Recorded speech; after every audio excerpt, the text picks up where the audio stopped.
The topic of today's show is racism, and this proves we're not racist because we have fucking minority friends. It proves we're not racist because Mikey's on. We have a fucking black friend, and we have a fucking Persian friend. Hey, listen, I've got a black friend. But put them both backstage, Sage, because we got to bring them out later. We got a big guest coming up. All right, this proves we're not racist. It's my favorite shit.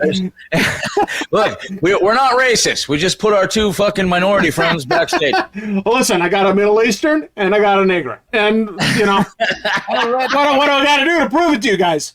I'm right wing and not racist. Well, I got friends. All right, let's go. Let's take care of a little bit of business first. First, we gotta talk about G's podcast. Oh, the world is now in love with you because of the hot chip video. You have a podcast, and when we first reaffirmed our friendship. Yeah. After not talking for a year and a half over politics, we basically broke up over politics. We did. You know, you got me first night I talked to you. You got me on your podcast. Yeah. And then my computer ran out of juice. Yeah. But you and T-Bone, dude, and I got to tell you, the distance you've come between that moment and right now is fucking vast. You know what I mean? This looks really good. We move really fast. Move fast on Boondoctor. So you have a podcast that I was on for one split second called "We're Not Talking About That." Yeah, we're not talking about that. So I highly recommend it. Gordo, tell us what that podcast is about. Well, we got a podcast called "We're Not Talking About That," and we do talk about that. We talk about all kinds of things, just simple topics. You can hear it on Apple stuff, Spotify, and you can catch us if you want to see it because it's all filmed like we do on Google on YouTube. But that's it. Yeah. So we just talk about all kinds of subjects, even mosquitoes. Mosquitoes. Dude, that was the worst fucking podcast in the fucking... we're just coming up with things. Well, it was summer. Everybody was getting attacked by mosquitoes. So let's do a mosquito podcast. There's certain things that you just... Stay away from? You don't need to... We don't need to go into the science of fucking mosquitoes. You know what I mean? And... it depends on the banter. Some of the best conversations the three of us have ever had have been discussing something stupid. Dumbest shit ever. All right. So the banter goes. To your mic. Your mic does sound better tonight. Get closer to your mic. You need a light, dude. You need a fucking light as well. Yeah. All right. Before we do anything else, everyone get close-ups right now. Like, take off your shit. Get really close to the camera. Like full facial here. Hold on. Do I need to take off my headphones? Everybody's moving in slow motion on my screen. Is that happening? Fucking Lassiter, get close to your camera. What is this? Is this for the thumbnail? What is this for? Do we have a Yas to the green? I'll tell you in a minute. Lassiter. Okay, that's Sage, our I can't get any closer. Producer. Get close to your camera like me and Gordo. Do it right now, or I swear this is as close as I can get in this. No, it is not. Your face is like a half. Get close like me. I'm telling you, I don't think I can get You know what? You're a dick. You're out of this competition. What's the competition? Competition is I already ordered for you guys the cow juice thing. We're going to do facial cow juice. Facial cow juice? That sounds really fucking weird, dude. Yes, that's... Listen, we're all... What's facial cow juice? We all got wrinkles and shit, and they got the fucking beef tallow, and they're saying it fucking works. No, it's fucking horse shit, my friend. Bullshit. We don't know that yet. We're gonna do. My fucking girl puts it on her face if she's breaking out. Who the fuck said rub? Fucking fantastic. Who said rub beef fat on your face? Who said rub beef fat on your face makes a good thing? But I fucking feel like it's real. We're gonna try it. We're gonna be all right. All right, here we go. This is me now. Me and Gordo are taking the pictures. Sage, get things of us. We won't change the lighting. It'll show all our fucking. What a dick. Get your shit together, Duffy. Jesus Get Christ. it together. Why are you fucking... This fucking setup is beneath me. Yes, of course it is. God damn it. Well, it's your setup. Get it together. All right, hang on. What are we doing right now? Well, we're just trying to figure out whether beef tallow on your face... And I guess he's ordering everybody beef tallow, so... and we're all going to not look old, apparently. Yeah, the only one that doesn't need it is fucking Skelton because he's black. Black don't fucking crack. He looks like he's 12. Look at us. Look at Skelton and look at us. I would like... Look at Skelton and look at us. I would like to say that yeah, that's true, except for Skelty's shock of gray hair down there making him look like a villain from the Marvels episode. But at least me and you are going to find out if we can do the beef fucking face cow juice challenge. It's horseshit. All right, so we have your new tagline. Go ahead and play that cut down version of the hot chip clip for me, Sage. I've done this. I've actually made my own. Look at this is the extended version. Yeah, it's a little more than a little spicy, you fucking douche. What are you talking about? What are you fucking What are you douche? talking What are you about? talking about? What are you spicy, you fucking douche? Dude, I've watched this 20 times. It's never not Why funny. would you do that? All right, here's the deal. Because I think that you have attained a natural tagline inside of 3 episodes. Only you could pull this off, and only me and Lassiter know why. There's a magic in you don't even fucking know about. Your fucking thing is going to be from now on, when we have a guest that's being a fucking pain in the ass, or we have something we don't like, there's going to be a fucking Sage is going to find a fucking sound thing, and he's going to press it, and you're just going to say your tagline, which is, you fucking douche. It's perfect. Okay. Now, I'll tell you what. It's going to take 6 months before me and Lasser develop our taglines. It took you, before the podcast began, 90 to minutes. develop yours. Before even podcast 1. You have no idea what kind of magic you are, but throughout the podcast, we are going... You're right, I don't know what kind of magic I am. Throughout the podcast, me and Lasser are going to explain that to people. The title of today's episode of the Boondoctor Podcast is Racism. It sucks. I want to know, just before we bring on our guest, who is a mensch and a guy that's been through it, and probably the only guy I can think of that is a completely legitimate source that cannot be challenged. I'll be announcing him in a second. But before we get to that, racism the real theme of today's episode is like racism has taken a dog-leg turn, gotten a full new set of clothes and a makeover, and become unrecognizable, in my opinion, right? But all three, there's a new racism in the United States. It's not white supremacy anymore. No. Are you okay, sure we'll get there. We'll get there. We grew up with the KKK and the Neo-Nazi Skinheads having a march every now and then. We saw it on the news. That was sort of good old traditional American hatred. Now it has changed. Okay. It has become a completely woke thing with race hustlers involved. I don't really know. I want to get to Frank. Race hustlers? Okay. I understand, Gordo, that we're going to be poking the bear here. And believe me, I don't want the full G experience. You're not going to get use your first. Don't use your first, you fucking douchebag, on me. Give it a minute. Just take it easy. Okay, let's get there. We all grew up with it. I guess we'll call it the traditional white supremacist racism in the United States through the 80s. All right. Now, Lassiter, strangely enough, I'm out here in Nashville where you grew up. You're in Los Angeles where I live. What was racism? How did it touch you? What did you see while you were growing up in the South here in terms of racism? Yeah. Well, it's funny. I think there's actually 3 legs of racism. The KKK thing, I think, was a little bit before my time. Once the Civil Rights Bill went through, everything kind of went quiet. Racism was still there, but it was a little bit different.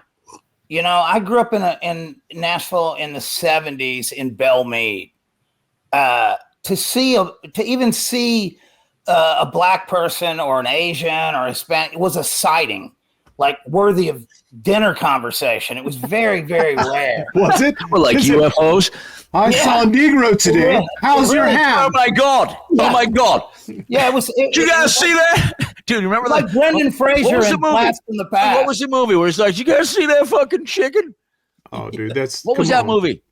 That's Emilio Estevez. It's you gotta see that fucking chicken. They're all high in the desert. Well, I'll tell you, the character name is Dirty Steve.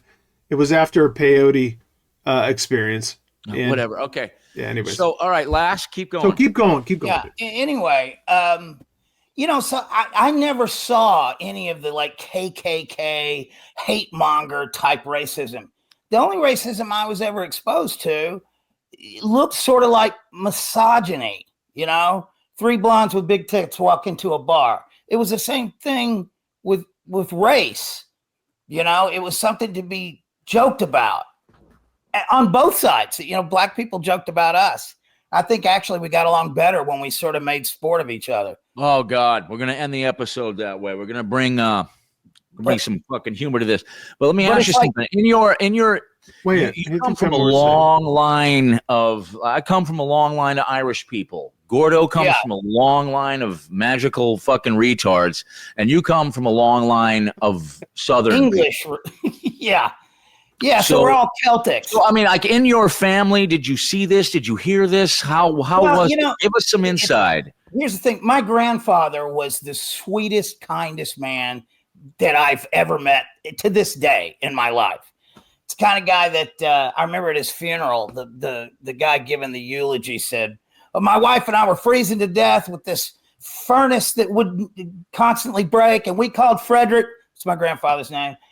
Fred, after breakfast, when you get up, can you come by and see to this furnace? And he's like, yeah, I'll be there right after breakfast. 10 minutes later, there's a knock on the door. It's my grandfather with a toolbox. That's the kind of guy he was. Just the nicest cat in the world. But once in a while, he was born in 1910 and grew up in Old Hickory, Tennessee. So I'm sure there was a blanket of racism over the entire. Did you see it? What did it just like flare? Okay, one time he dropped an N-bomb on me. And I'm like 6 years old. How old are you? 6 years old. 6 years old. I'm in the truck. We're driving down the main street. And it was so funny because he could have just as easily said sailor, Did you even know what it was? No, let me finish. Did you even know what it was? When he said it, did you know what it was? Yeah, of course I knew what it was because I was raised by an English teacher that didn't allow us to say that word. Oh, wow. Not because her heart went out to the black community, but she thought it was tacky, and tasteless to use such stuff. It's beneath you to say those things. So I'm driving. I'm in the car with my grandfather, and I loved fire engines. And he goes, "Hey, Pie Face, look over there." He called me Pie Face, and there was a parked fire engine. And I go, "Where's the fire engine?" He goes, "Right over there." I said, "Where?" He goes, "Over by the bus stop, right behind those two sailors." Yeah. And I went, "Oh my God, did he just say that?" So he didn't say sailors. He said the N-words. He said the Yeah. Oh God. And I was utterly shocked because it just dripped off his tongue so flippantly and so easily. And I was upset because to me it was like saying fuck. Because my mother had because your teacher told you that was a curse word. And even Steph was like, she has. Go ahead. And he could see visibly that I was shaken by it, and he never did it again. Except one time, I remember when I was over at his house about a year later. I was then old enough to answer the phone, and I answered the phone. And when I hung up, he goes, "Who was that?" I said, "I don't know, but it sounded like a black lady." He goes, "Oh, okay, it's probably a salesman." But if you really want to know next time, just ask her to count to 4. Oh my God, really? But that's the way those guys talked. Yeah. I would go up to, when we went camping and there were a bunch of guys sitting around that were our age, they talked like that. No, they did. I got examples of that stuff. And like Stephanie, she used to have Granny. Granny was way old, and she was young and being brought up, and Granny was taking care of her this one day, and she was out there playing with a black child, and Granny came out and hustled her off the street, and we don't play with the donkeys. Oh, God. But that's our guest. We have our guest waiting in the wings, and we have a serious fucking guest today. Probably, I cannot think of somebody more legitimate than this guy. My old friend, Frank Meeink. I met probably 12, 14 years ago through Clifton Collins, another wonderful actor who you may recognize from such roles as Romeo in Boondock 2, shameless plug. We met, he did and Sage, please put this up. He did a book that I read called The Autobiography of a Reformed Neo-Nazi Skinhead. This kid grew up in Philly, tough life, tough everything. And he was indoctrinated into the neo-Nazi skinheads, ended up committing a crime, sent him to jail for several years, got out, reformed himself. And I highly recommend his book. I highly recommend he turn it into an audiobook with the right guys on this. I'm doing my audiobook right now for Boondock Saints Volume 1. You need to do an audiobook for the autobiography of a recovering skinhead. The Frank Meeink story as told by Jody M. Roy, Ph.D. Okay, you need to narrate this thing. Whoever Jody H. Roy is, Jody M. Roy, whatever. You need to narrate this thing because I've gotten into audiobooks lately, and the legitimate author doing it is an amazing thing. Now, Frank, and this is going to blow your minds, he has become a civil rights activist.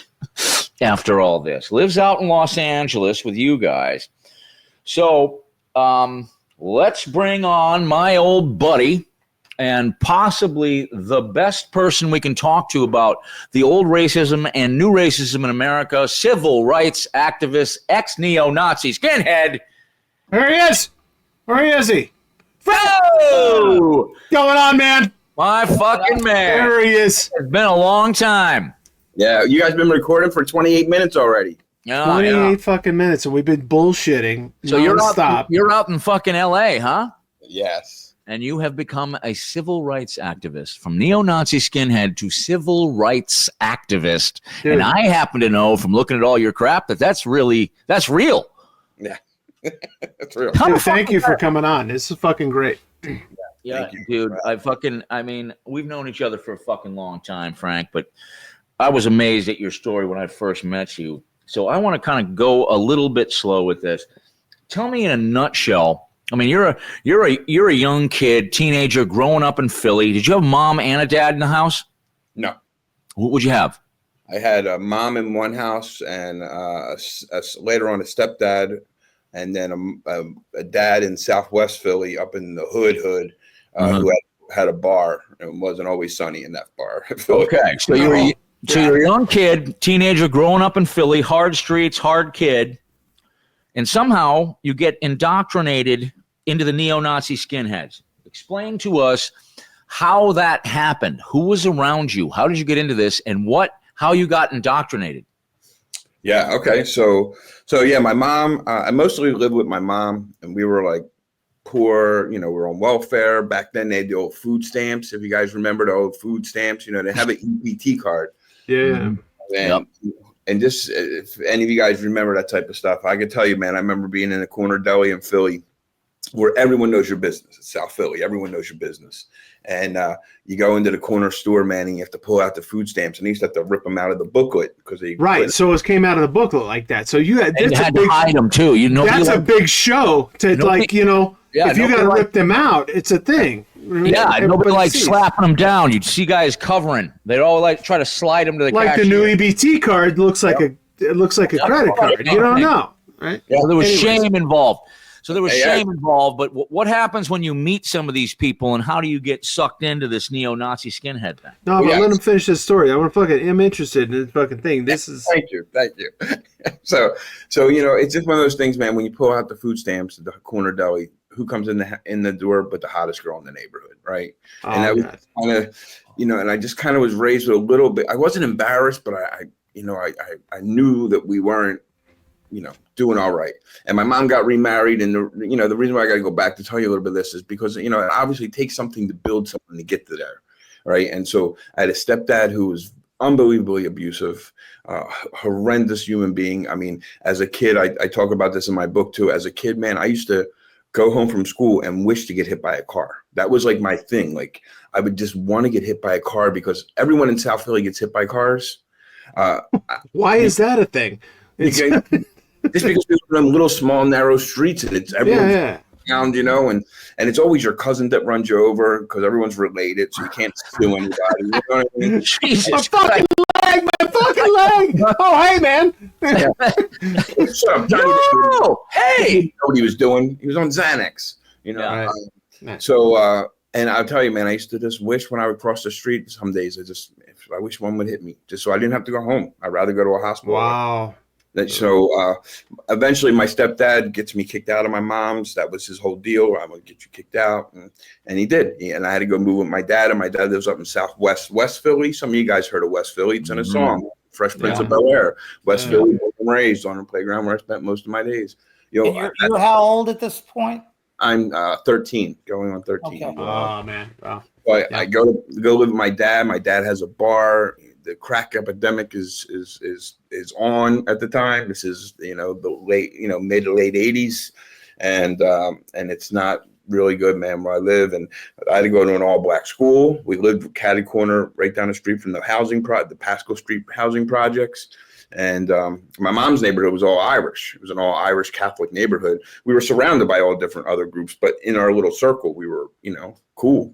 And now I'm the outsider kid. I'm a skateboarder, punk rocker kid who's an athlete who makes it on all the sports teams in my black school. I was the reverse Jackie Robinson. Wait a minute, you're a hockey guy though, right?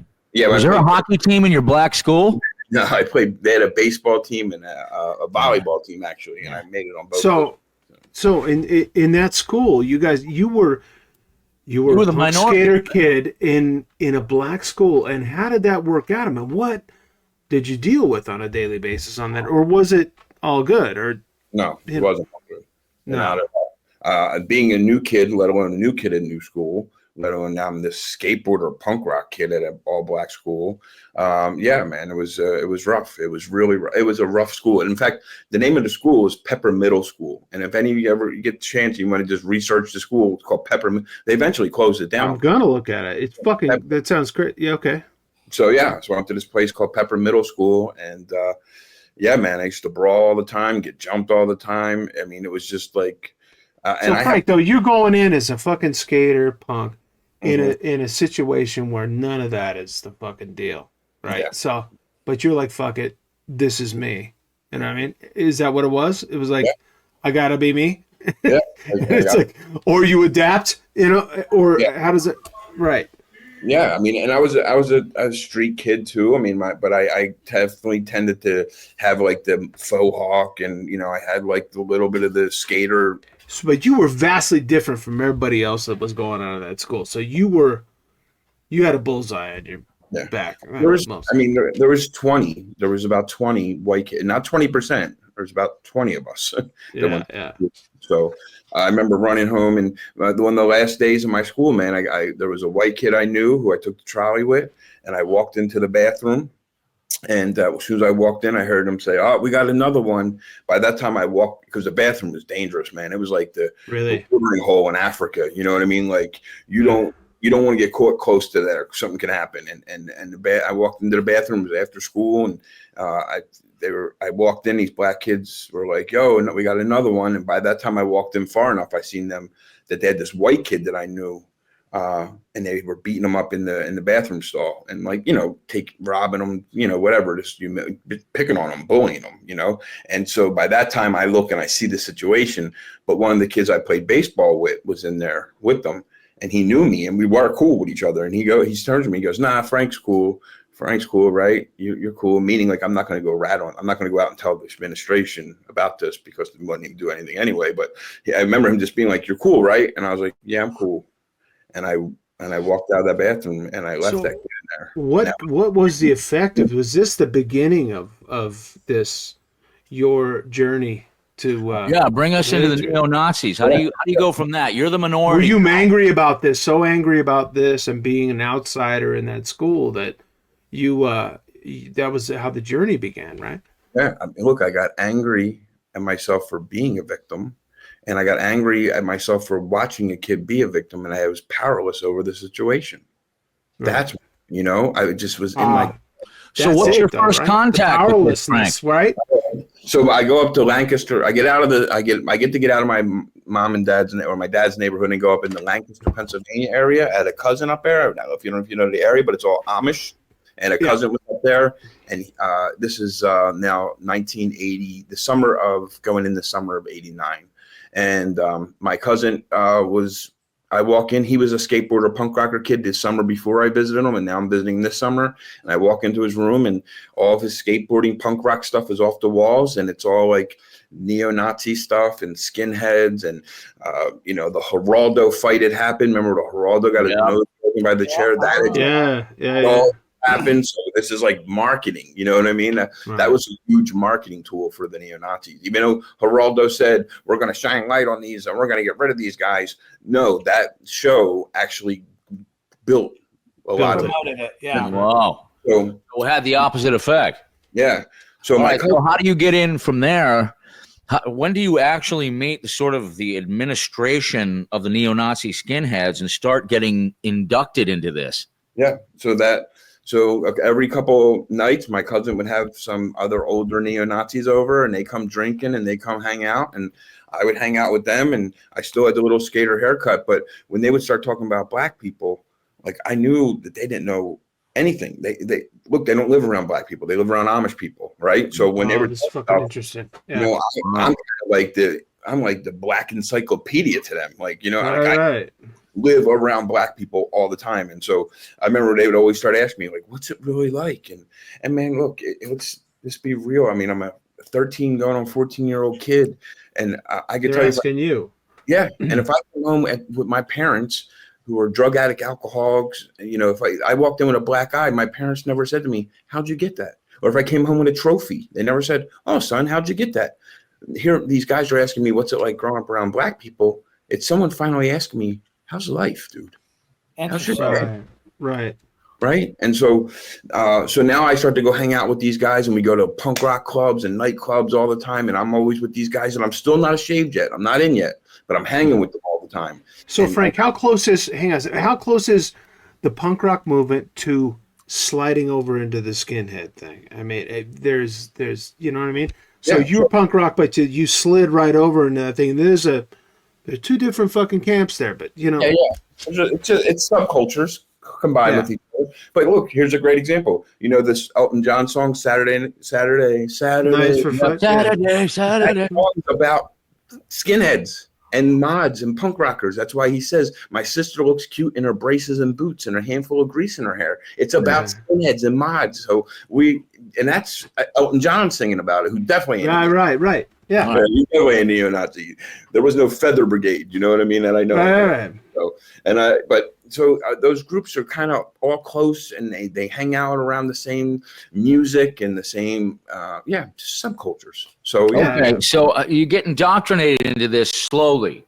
Yes, absolutely. All right, once you're in, you obviously escalate through the ranks. I read the book, by the way. Again, you got to do an audio book, brother. I can hook you up with the right people. You have to do it. Your legitimate voice on that. It's going to be fucking awesome. That'll be a whole nother. You already did like sort of a bestseller here. This fucking floored me. You left it all on the stage. There is shit here. It broke my heart.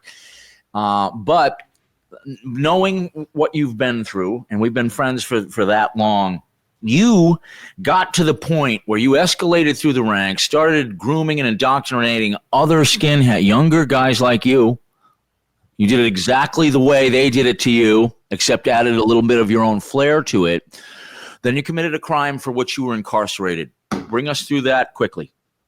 All right. So, the indoctrination part, let me go back just to get to, so I get indoctrinated. These people show me, I think, the truth, and I buy in. And I didn't just, guys, I didn't go to high school, just so you know. I never went to high school. I wound up living in neo-Nazi. I left my family and just went and lived in these movements. You just lived at their compound, right? Lived in the compound all over the country. I was in Indiana. I was in Philly. I was in. So you moved around in the. All over the country. Oh, he got up to like managerial levels, dude. Yeah, I was in rooms where people talked about blowing up federal buildings, and I'm talking about right by Oklahoma. So wow. This is before Oklahoma City, so just Jesus Christ.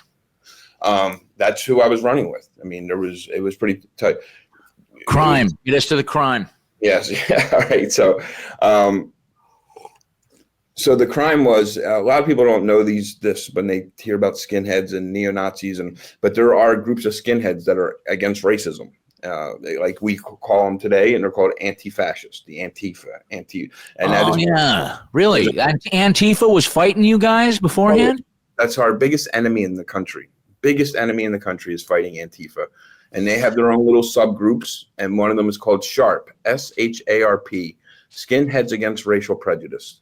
And I was at that time living in Illinois. Now I'm 17 years old. I'm living again on my own and living with a group of neo-Nazis in Illinois. And there was this one sharp skinhead that used to come around, and this anti-fascist guy. And I didn't like him. I didn't like him being around. I've been fighting with these guys now for 5 years and torturing them and catching them and them doing the same to me. They've gotten me a couple of times. And anyway, we kidnapped the guy and held him for ransom. And for how long did you hold him? What the fuck? About 24 hours until we found out there was no one going to pay the rent. Wow. You torture him? What's that? Yeah, we torture him. So you got popped. You got popped for that. You got arrested. Yeah, we videotaped it, and eventually that video. All right. So you go to jail for how long and where?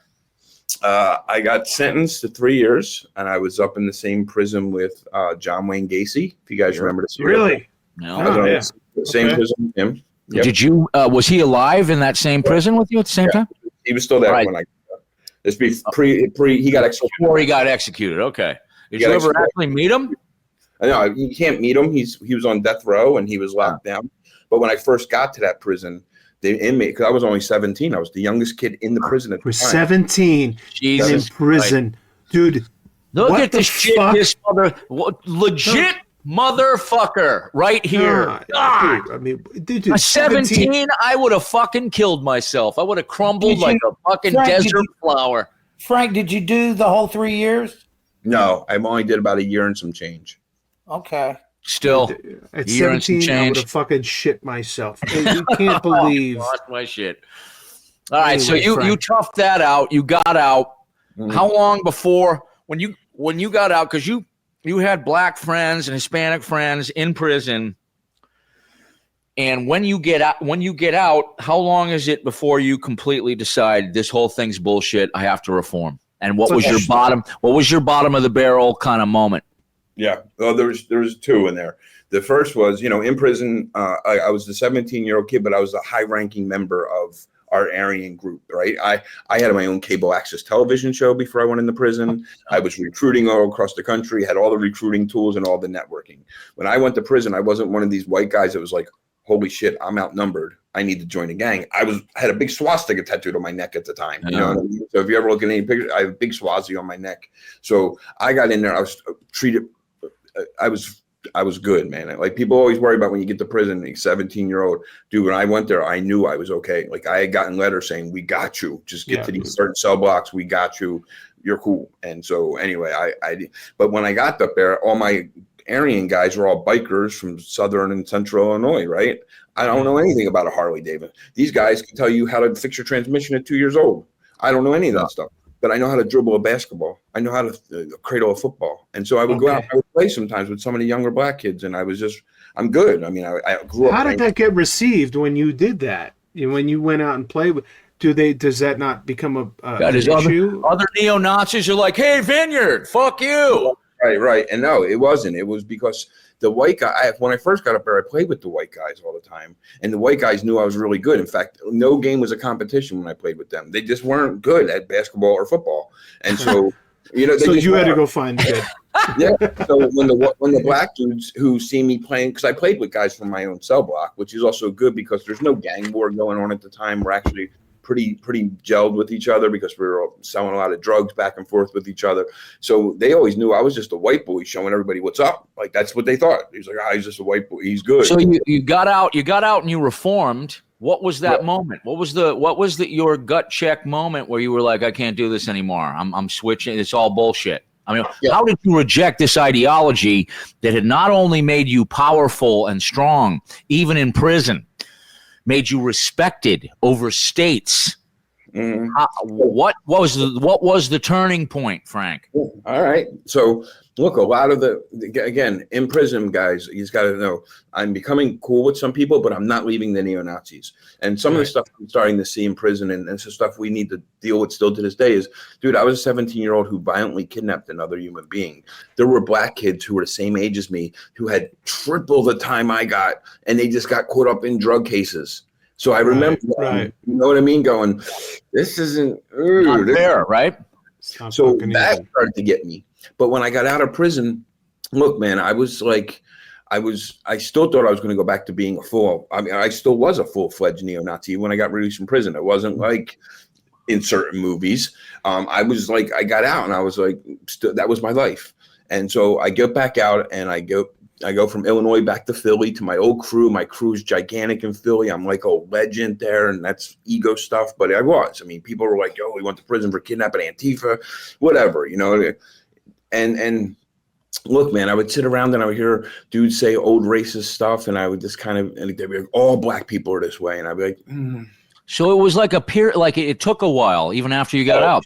Absolutely. And then the final moment, and the moment that a lot of people want to get to is, so I'm having some feelings, right? And I'm like, this doesn't gel, but I'm still going to stay in part of this because I could still hate the Jews because I didn't know any Jews at the time. I was like, I didn't know any Jews. And everything I've ever been preaching about has always been against Jewish people. Like, that's it. The black thing is a good topic, but we really hone ourselves in on the Jewish topic. So I was like, I can still be a neo-Nazi. I just don't have to talk about the black and white thing because I'm kind of cool with this, like whatever. But I'll keep preaching against the Jews. Well. All right. This is our big reveal. You have no experience with Jews. Hold on. Let Frank do. Because we talked about this. Guess fucking what? Frank, go.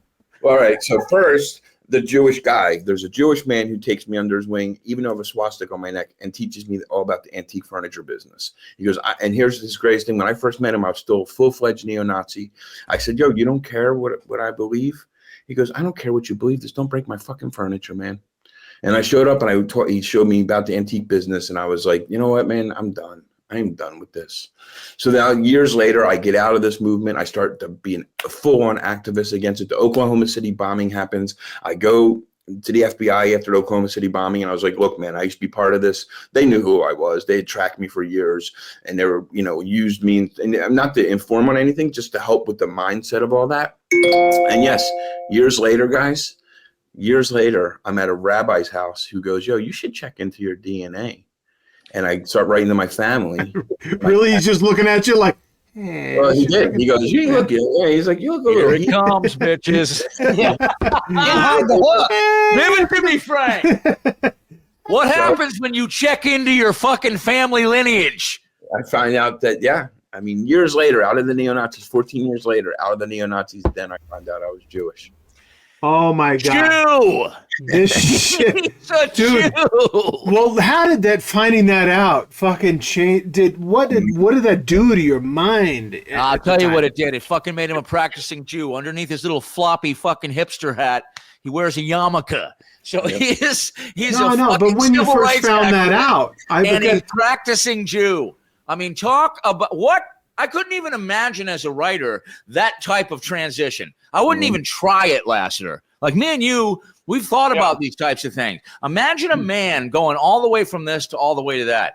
I would never even try to do that because nobody would buy it on the page in a script. Yeah, it's so hard to swallow. It's fascinating hearing you tell the story, but I gotta say, when you finally there it is. This out, it had to have been.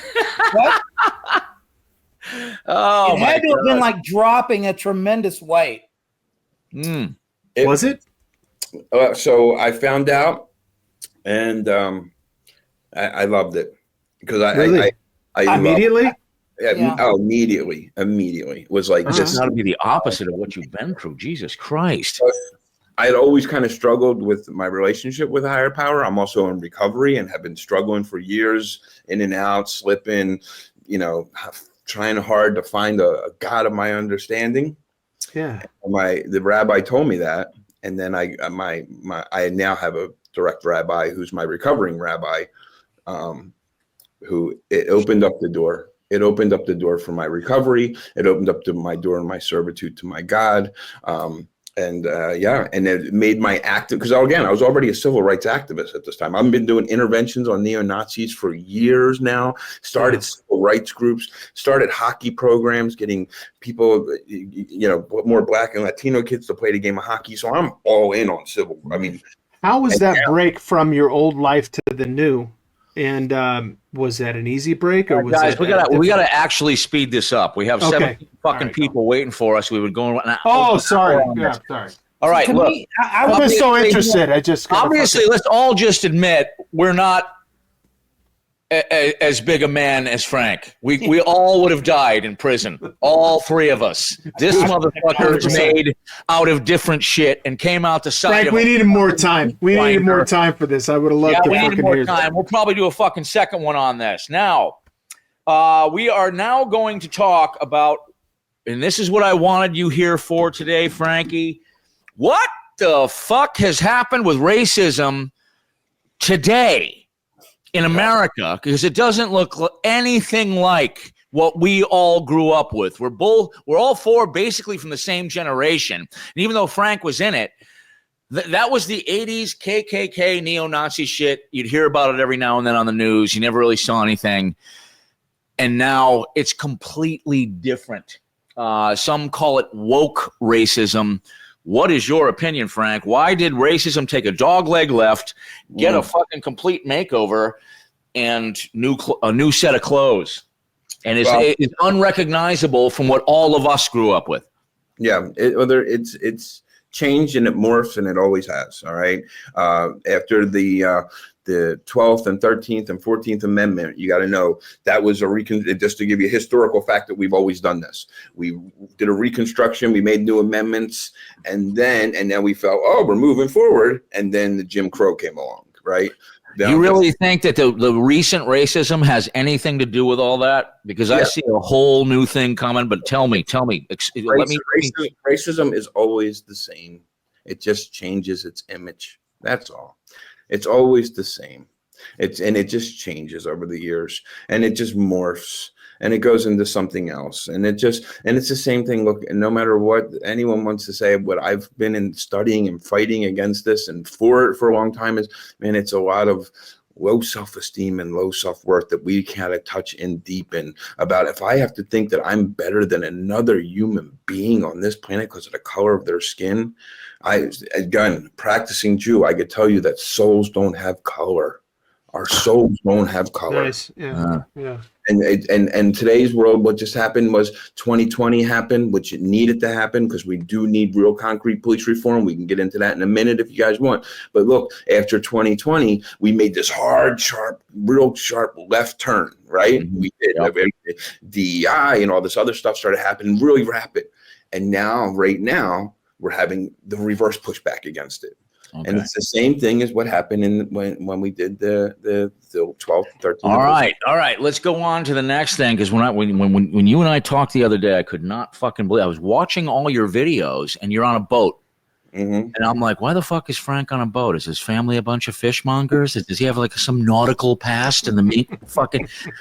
And you explained to me why that was, and I got to tell you, this is nuts. Yeah. Frank is he's obviously fought against this shit, became Jewish, practicing Jew, fighting against it. And it's sort of, this is go ahead, Frank, tell us what the fuck happened with that. Because this is nuts. So I moved to LA because there was a man here that I needed to help walk me through recovery and also into my path towards God. And while I came here, then the pandemic hit. And then when the pandemic hit and the uprising started, the government came to me and said, look, we heard some rumors that you know some old neo-Nazi friends of yours that became cops. And I was like, oh yeah, there's a whole bunch of us. That was one of our goals, was to become cops. Right. And they said, well, you come testify. And for years, I never really talked about that, just for safety reasons and just for whatever other reason. I was like, I'm just going to stick to fighting civil rights by teaching kids not to be that way. And now they were like, we need you. And so I went and I testified in front of Congress about a bunch of neo-Nazi cops, friends of mine, and people that I knew from Philly, Maryland, Jersey, all over, Indianapolis. I mean, there was tons of guys that I knew that became cops. And so I testified against them. And then the Los Angeles County Sheriff's Department found me at a protest one day and said, "What's up, Frank?" And I was like, "Nah." And we got into a little argument, and they said, "We're going to blow your fucking brains out." Really? Jesus Christ. So I said, all right. And I know old tricks. I grew up in this world of how to hide, how to deviate, how to do all this stuff. So I was like, all right, you want to come find me? I moved my little apartment. I lived right by downtown LA at the time at MacArthur Park area. And I picked up and I moved onto a boat, because when people are looking for you, if you ever need to hide, any of your listeners, if you ever need to hide, go on a boat. Because if they find out who you are, so you were identifying all these neo-Nazi skinheads that were practicing neo-Nazis and then putting on the uniform and being law enforcement officers. Yep. And did you ID guys within the LAPD at the time? Not the LAPD, no. Philly PD, Maryland, Indianapolis, and one all the way in the Department of Justice. And it just brings to me like Rage Against the Machine. Was this the thing they were talking about, Bulls? Pretty much. Yeah. Yep. This is that song come true. Yeah. All right. Let's look at a clip here. We're going to be looking at a clip from John McWhorter and Richard Dawkins, two of the biggest minds ever, discussing woke racism. Go ahead and play clip 1, please, about defund the police. Actually, before you do this, what is your opinion on defund the police, Frank? I'm not for. We need to fund our homicide divisions, fund them rape divisions. We just need to look at traffic stops. Okay. That's okay. Go ahead and play that for clip 1, Sage. 2021 now. But the fact that anybody would have said defund the police because of what happened to George Floyd in the face of regular calls from disadvantaged black neighborhoods to have more police. And that's an ancient phenomenon that goes back to the 70s. And it was certainly there in 20 and 21. You get a kind of white person who kept saying that with their fist in the air in the face of the black grandmother who lost her nephew to gunfire a week before. It's not a deliberate lack of compassion, but they are subordinating the feelings, the thoroughly legitimate feelings, really opinions of black people who live in a neighborhood to their quest to demonstrate that they are not racist. That's really, talk about supernatural. In order for that to really cohere of a good person, and I think that people like that are good people, it's that you've got a religion. It's the equivalent of you thinking that when you die, you're going to be, living in the grace of somebody who died 2,000 years ago. It's that disconnected from anything that we can actually see and reasonably describe right now. So to me, that's a religion. I literally see it. I look at that too as like that seemed to me to be the worst idea right when it first came out. I remember, Gordo, Lasseter, we didn't grow up in the best neighbor. I lived in Los Angeles for 30 years. I wasn't in the best neighborhoods. One of the reasons I wrote Boondock Saints was because I was witnessing shit right around. It was terrible. Yeah. And immediately I was like, this defund the police thing just seems like going a bridge too far. Gee, what did you think about all that? Oh, 100%. I don't think that's ever the fucking answer. No, of course not. No, it was a dumb idea. It promotes chaos. All right, let me ask you, Gordo Lasseter, let me ask you something. How many actual racists, have you met throughout your lifetime? Well, I would have a hard time saying, because true racism is quiet. I've never met anyone that had like Frank's life come up to me and give a dissertation on it. All right, G, what about you? I don't have any. Honestly, I don't have any recollection of anybody that I've met one. I've been on this earth for 53 years. I've met one racist, a true racist. Well, outwardly, right? Outwardly, which is what you're talking. You met him too, G, and you, Lasseter. He was a friend of a friend. Came into the crew one night, started tossing around the N-word like everyone agreed with him. He was a friend of a friend, and I told our friend, this guy doesn't come back here. Get him the fuck out. right? That was the only time, and it was so disjoining. I was like a deer in the headlights. Like, how could you talk? It was the first time I had ever heard that. So in terms of America's systemic racism from top to bottom, there may be some racists like you talked about, Lassiter, the ones that don't really say anything. And then there's some like the overt one. I met that one night. Well, then I have to say too, like my buddy T-Bone is superintendent on his job. There was a guy that came in, was from Texas. And we have to talk about, I mean, what is the normality of that kind of discussion and that kind of talk? Because he was on the job site and there was a problem. And that guy said, well, that end over there, fucking, no. He said, like, whoa. You know, like he's like, no, but that end over there, like he said it just like that's just, you know. Well, I'm just telling it's that guy. And well, I'll tell you what. I mean, what do you think, Frank? No, I gotta say something serious here. I've helped in the releasing of different text message threads that we found in Washington, the state of Washington police, in Boston, in Philly. These are like 70 officers that are all in a text thread with each other, all throwing out the N-word, all talking about how they're smashing in people's face. That's real. That's real. Right. And I just want to say today, it's right now. We just helped release those over the last 5 years. Yeah. So, you know what? That's shocking shit too. I mean, in your institutions of police, that is literally the last thing you want. Right. Yet, it's like in America, and this is the objective thinking brain, it's not illegal. No. You wonder if the police are even constitutionally able to make a rule within their institution that prohibits this, right? Mm-hmm. Isn't it just like say a very devout Christian drilling down on fucking Jews and Islamists and shit like that? It's a deep dive, dude. It's a deep dive. It's a deep dive. That whole brotherhood and that whole. Yeah, we're obviously going to have to do another whole podcast on this, but let's keep it going for a minute. Okay. Yeah. Because I just looked up the Southern Poverty Law Center that tracks active neo-Nazi skinhead gangs from 2000 to 2024. In 2000, there were 80 active neo-Nazi skinhead gangs in all 50 states. 10 years later, there was half that amount. Today, there are 11.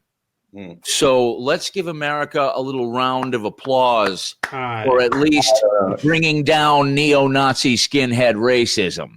Right. They're morphed into some other groups now. Maybe they have. All right. Well, we can get into that on the next one. Let's do. Unless you got something really important to say about that, Frank? Go ahead. Yeah, we can keep moving. What are the other groups? Oh, the Oath Keepers. I mean, there's the 3%er. Boys, 3%ers, Oath Keepers. Those are all neo-Nazi guys? No, they're not outwardly, but I mean, they're Sieg Heil in a place. A part of the movement, yeah. Yeah, it's part of the movement. Like I said, it morphs. It always morphs because you can't say you're a neo-Nazi because neo-Nazis did a lot of bad things in the 90s. So it's like, let's not be categorized with those guys. You can say you're a Proud Boy. And, right. It morphs and it moves. And it's a... Yeah, but I mean, even those guys know if they're former neo-Nazis. I mean, you guys found that shit out in the police force, right? They know if they're, right? Yeah. I mean, that's why the police right now are saying, like, we don't want to let any of the Proud Boys or Oath Keepers in, but they're in there. And the ADL, a group that I'm not real cool with, though, anymore, but they've released a thing, they found 370 police officers that were Proud Boys and Oath Keepers. Right. East Coast. I mean, we got to do a deeper dive on this. This is a whole. We've already gone overtime here, gentlemen, and we always have to end on fun shit. But we gotta keep going with this. Clip 2, please. Sage, go ahead. Roll that beautiful bean footage. It's in Portuguese. It's in German. And I think French is coming. That'll be the only book I have that gets translated. But that makes me happy, too, because wokeness was beginning to take over the whole world. And I don't think it should. We need to go back to a legitimate 2015 kind of liberal left thinking about race that actually helps people. So now they call them in German, it's the chosen is what they called it. And then in Portuguese, it's just woke racism. But I'm happy to see that book get around. Yeah. Good. You know what? He wrote a book called Woke Racism, and the reason I played that clip was purely fucking self-serving. Boondock Saints is also called The Chosen in all Latin American Hispanic countries. Let's play clip 3 right away, Sage. Philosophy of Woke Racism. A friend of mine likes everything about it except that for her a religion has to be supernatural. Nobody likes that. And I like it, but she doesn't. And so what is it about the elect that makes it a religion, even though not supernatural? I think I know, but for me, the religious analogy was heartfelt. I really do feel as if I have seen a religion being born, especially in the 21st century. And of course, it depends on what you call a religion, but where your cognitive processes are expected to be left behind in terms of logic going from A to B. And you're just supposed to have a certain faith. You're supposed to take certain tenets as given regardless of external evidence. That to me is religious thought. I'm amazed by it because I'm an anal kind of person who probably should have been a lawyer. And when I see people willfully... You're not a lawyer, by the way. What? I'm very glad you're not a lawyer. Sometimes I wonder. But watching people espouse things that really don't cohere except as according to this philosophy, I find, wow, you have one part of your brain that's sequestered off from this thing called logic. And for me, that is religion. Now, calling it supernatural to an extent, for me, with all due respect to your friend, that's labels. But I think the thing people like least about woke racism is that I keep calling it a religion rather than, although the problem is, what else would I have used, although I wasn't being exploitative? If I say cult, I'm being mean. And also a cult would require more self-consciousness of organization than they have. If I say ideology, not quite, because I'm talking about not having a sense of things based on reality, whereas people can have different senses of how you're going to organize things, which they can argue for carefully. That, for me, is an ideology. You're going from an ideology, you hang everything from your tree. Whereas a religion is where, frankly, you allow yourself not to make sense at all. And so to see, for example, good, smart white people saying, we cannot submit black people to standardized tests. They're racist. And they're going from the fact that black people, for various reasons, often are not as good at them as white and Asian people, to say we should take them away from them. To not understand how condescending that is, to not understand that what you're saying is that black people just aren't as quick on the uptake as us, as opposed to thinking, how do we make black people better on the test? That's religious. It means that you've been taught that which bothers black people must be eliminated. That which can be called racist by a charismatic black person must be eliminated because I must show that I'm not a racist. And no one's thinking this, but regardless of whether... All right, I am not a racist. I believe that we have... The reason I showed this clip is because this isn't just a problem in the United States. What's happening with this type of, the only thing I can think to call it is what he's called it, woke racism. It's going all over the world. Right now, if you're really watching, France, the French are on the cusp of losing France. Germany is on the cusp of being lost by Germans. Sweden may already be gone. In the UK, this type of shit that we've been talking about right now, the sort of new racism that Frank tells us is always morphs and goes into different areas, is going into every Western democracy out there. Sage, play those quick clips one at a time.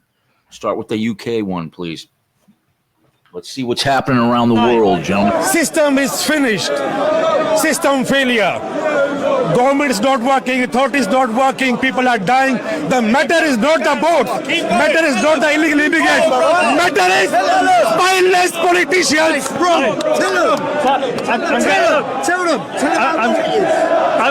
I'm guess you're Indian. Is this a racist mark? Why are the people here? Is this It's not about races. It's nothing. It's about the lives of our kids who are losing their life without any cause. Young kids just died. For who? And they are still sleeping. The system is failed. Whole system is fucked up. That need to be changed. That's in the UK. Sage, you got the other ones?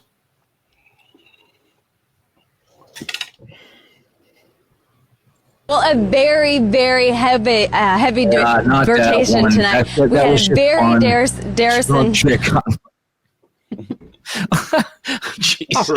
All right. Do we get the point? What do we do?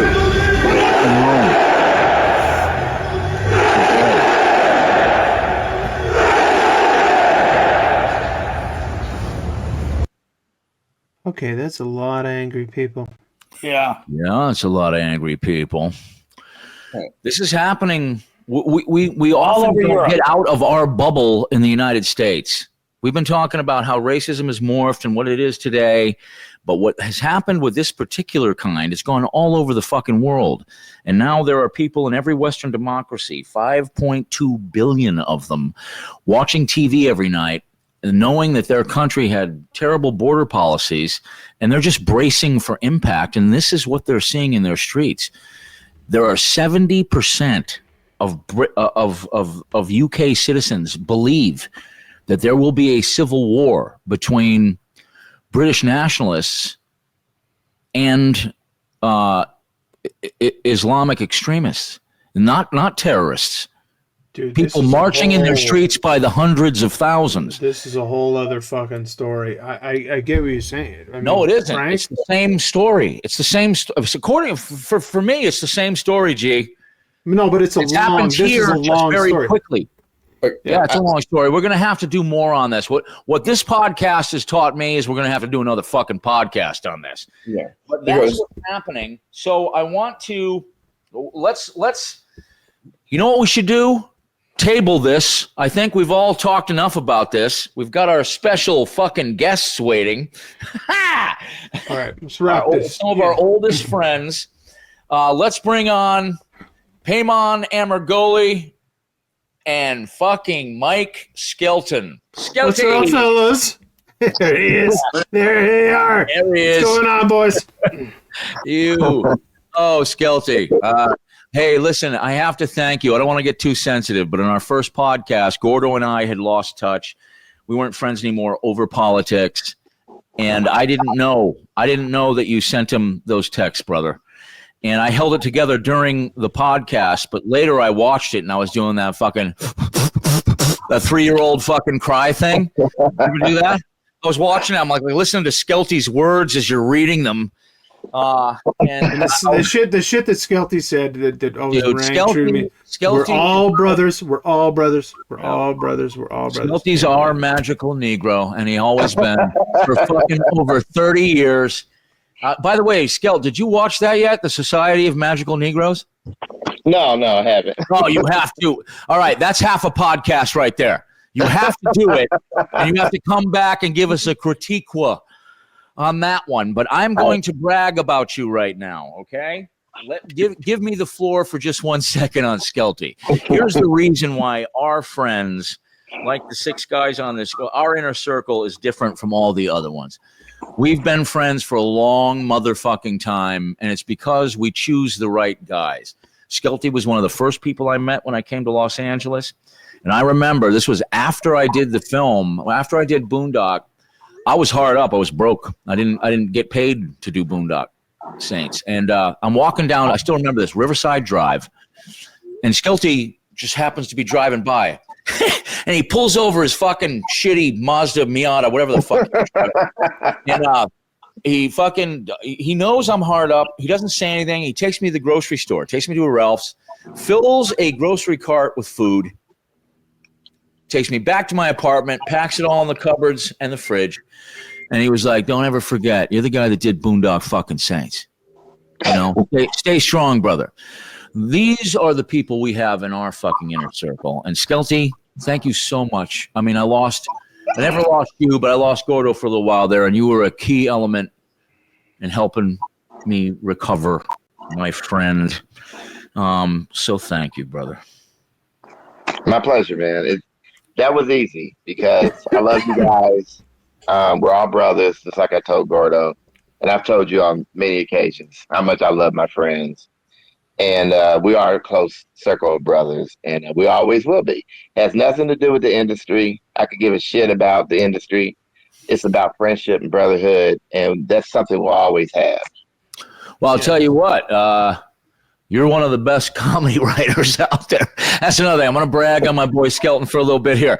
He is a wonderful comedy writer. Do you remember when we were doing, all of us were working, it was like 8 of us working on Black Ghost for our boy Cedric the Entertainer? Oh, that is another black friend we have. Let us marinate in our white privilege. Holy shit. We got Skelty. Holy we got Cedric shit. Up, Bill Duke. Remember Bill Duke came up? Oh, let's count all our black friends. Let's count all our black friends on 2 hands. Holy shit. Now that I've built Skelty up, hold on, Skelty, I'm just going to do it. You ready? You ready, Yeah. Skelty? You and I have always been, I'm just going to do it. Well, you can tell by the way I move. I'm the warmest man. No time to talk. Yeah, I've been victimized since I was born. I said it's all right. It's okay. We can up another day. We can try to understand. Dude. Me and Skelty have always done harmonies. There was this one day we were up there working on Black Ghost before you guys got there, and the music was always playing, and we're like sitting. We'll never know. We would never know what songs would take us into complete gayness. All right. And one day we're up there waiting for you guys, and all of a sudden, both me and Skelty are listening to the song from the '80s, and we're both like, "On the wings of love, above the cloud." We're just fucking going, right? But I also, now that I've built you up, Skelty, I have a story of your worst day. This one time we were all writing on Black Ghost. There was a whole bunch of us, and Skelty brought a full liter, 1.75 of whiskey for us. Tullamore Dew, one of our favorites. Do you remember this, Gordo? Are you starting to remember this? I may have an. All of us were up there gathered. Skelty pulls out the thing. We're all like, "Yes, Skelt!" And then he's messing around. He knocks it off the fucking counter. You can just picture me and Gordo going slow motion. No! It breaks. We hadn't even broke the label on this thing. It's all over the floor, right? And we were like, "Skelty, God damn it!" And you were so upset with yourself. But then the next day, me and Gordo thought it was wicked funny. So we made the Shad Goblet. It's still there. Do you remember this? Still have it?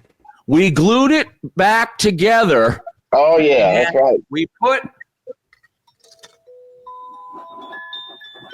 So when it pours, you get a nice sound. You got It's how dry I am. That's fucking awesome. All right. We had that displayed up at Ironsides proudly for years, but it was also a stark reminder to Skelty at what he had done. All right. Paymon Amergoli. How long have we known each other, my brother? I got a leak. I can't hold it anymore. Yeah. Paymon. All those guitars. Jesus Christ. You got a Jaguar there? Paymon? Yes, sir. How long have we known each other, brother? Like maybe 35 years. But, before we start, I do have a little bit of criticism. Go ahead. You did this several times, and it's pretty irresponsible. You put out email address publicly. Now it's tens of people are going to see that. I am sorry about that. I have no idea. Tens of people.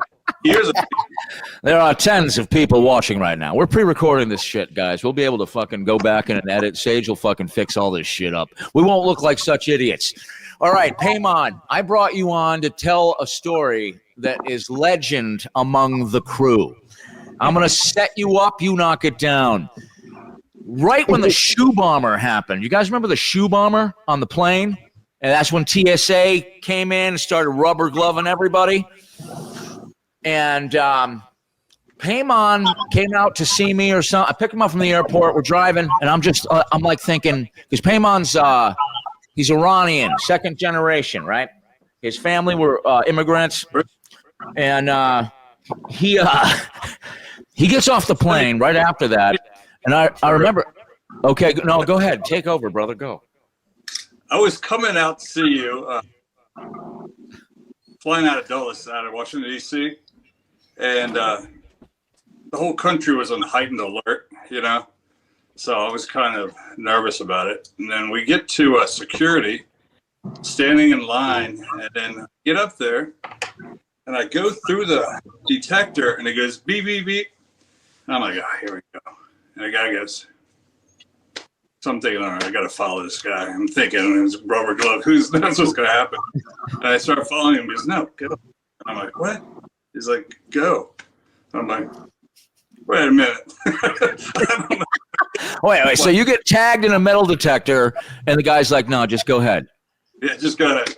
And then I'm like, I don't know if I want to get on this flight. And he's like, sir, move along. That's people behind. Start an international incident for not being racially profiled. I insist on being racially profiled. I remember we were in the car, and you said the most fucking clutch cargo line of all time. Because I was the white dude going, hey, how'd you get treated? Because I thought you got the fucking rubber glove grinding in your asshole thing.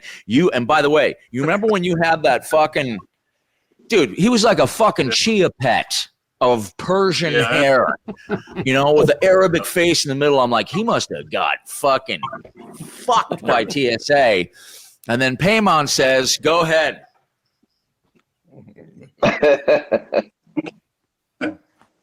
You don't even remember, do you? He goes, they didn't fucking check me at all. They waved me through while they were rubber gloving grannies. And he's like, I don't trust any plane that doesn't check me first.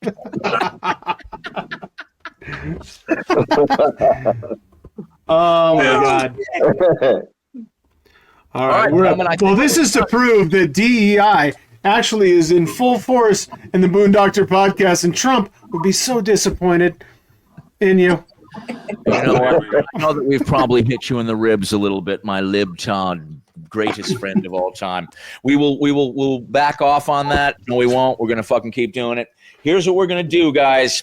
We are going to end this one with our triumph over racism. We've made racism funny again. We have Murphed this shit. So what we're gonna do? Is that what we did? Oh no! Is that what happened? G, did you get your hat? I sent you the hat with the beer. I gotta look and see if it's there. Oh, you gotta look and see if it's in there. I put the beers inside the fucking hat. No, I don't have a box with any beers or hat. I don't have a box. You didn't fucking get the beers yet? No, I don't have the fucking beers. Go to the goddamn post office and get the beers. Lasser, did you get it? I got it. I got two. All right, that's our beer cast. I got the third guy I sent. We're doing taste tests. All right, now we're going to tell a quick Hollywood story and show the guys and the viewers a piece of content surprise at the end of this podcast that we can all be proud of and give them a laugh. But we're going to tell sensitive Hollywood stories by Jack Sensitive Hollywood. And you and I are going to tell ours, Gordo, about almost getting Russell Brand. This was at the time. This might have been shit. I don't remember what year this was. We are half an hour over right now. Yeah, whatever. They sometimes go over. We had too many guests. You and I are trying to get Good King done out there. We bring on Reddick. He comes flying into set. I was directing a music video for Slash at the time, and Bang and Sage's dad, Flores. And I came running up to you. I hugged you, and I was like, we just made $1 million offer to Russell Brand for Good King, and he wants to do it. And you and I were so happy. And then he countered. You know, because you almost never get the guy you want. That was our best guy. He countered at $2 million, and me and you were like, pay him. And what happened? Do you remember? No, I think there was some kind of discrepancy about an on-staff masseuse constantly. Yeah, guru. There was a guru discrepancy. So he wanted a guru and all this other stuff, and they tried to make it up in other ways. The deal fell apart, and you and I were both devastated. But here comes the Good King, skit number 2. Oh, we're going to do one of those. Okay, everybody. Skit number 2 entitled Firearm. Weapons. Fucking weapons. I love weapons. You can totally kill fuckers with them, that's why. Yeah. What do you mean, yeah? Your weapon sucks. What are you talking about?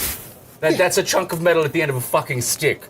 Didn't monkeys have such tech? You would shit, sir, on the august lineage of legendary weaponeers. Weaponeers? Is that what we call them? No, just made that up. I like it. Call them that. Word. The Warhammer is a ridiculous weapon. Oh, fuck you, man. Totally crushed some skull with this fucking thing. Yeah, maybe if the guy, like, perfectly placed his head sideways on a stone and was like, Bullshit. 1, 2, Bullshit. You ready? You ready? Fucking skull, bitch. This is some Viking shit. You know what I like about the battle axe? Do tell. I take this fucking thing, I slam it into your fucking face, and you are fucking dead. And I'm laughing, just laughing, about your split open dead fuck face! And what do you think happens when I hit a fucker with this? A dent. A dent happens. dent. You dent his arm. You're a child. Oh my god, it's a dent. Oh my god, what am I gonna do about it? What am I gonna do about the dent? Pretty much the same thing I did before the dent with virtually no difference. I don't even have to be near a fucker. I can just swing this through the air at him and poof! Dunzo, fucker! You can see it coming from a click away. Oh my god, a huge warhammer's coming at me. What am I gonna do? Well, that's over with. Moving on with my day. Moving on with my day. Hey, you know what I think I'll do? I think I'll kill the guy that just threw the warhammer at me. Here's his unarmed. What's a click?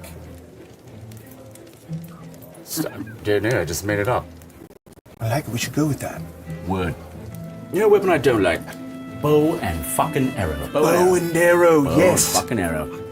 Yes. You know, you fire it at a fucker, it doesn't even make a sound. Not even really that much blood. You gotta watch them flop around and take forever to die. I know. Fucking bow and arrow. Well, archers are pussies, man. They're fucking pussies. Absolutely. They're in no danger at all. No. Right? Meanwhile, we're in the shit of the shit, face-killing fuckers up close, and they're like, where the fuck are, they're like way the fuck over there, man. You're like 10 clicks away. You know, it'd be good. Yes. You know, it'd be good. Yes. A weapon where you could get just close enough to I'm a fucker, listening. you know? Yeah. It's just close enough. And then you point it at him. And like, squeeze. And the fucker's head explodes. Oh, that's the best weapon. Thank you. You just pointed at a fucker, and he's got no fucking idea, right? You just pointed at a fucker. The fuck does he know? He's just gonna come at you with that same stupid shit. Fucking karate. And then boom, his fucking head explodes. But wait. Why would there be a boom? What fucking? The weapon must have a report that befits its deadly gravitas, man. What do we call this weapon? We need something short, clipped, smooth, rolls off the tongue, man. Dig deep. One more time into the. I've got it! Woo! Oh my god! Oh god!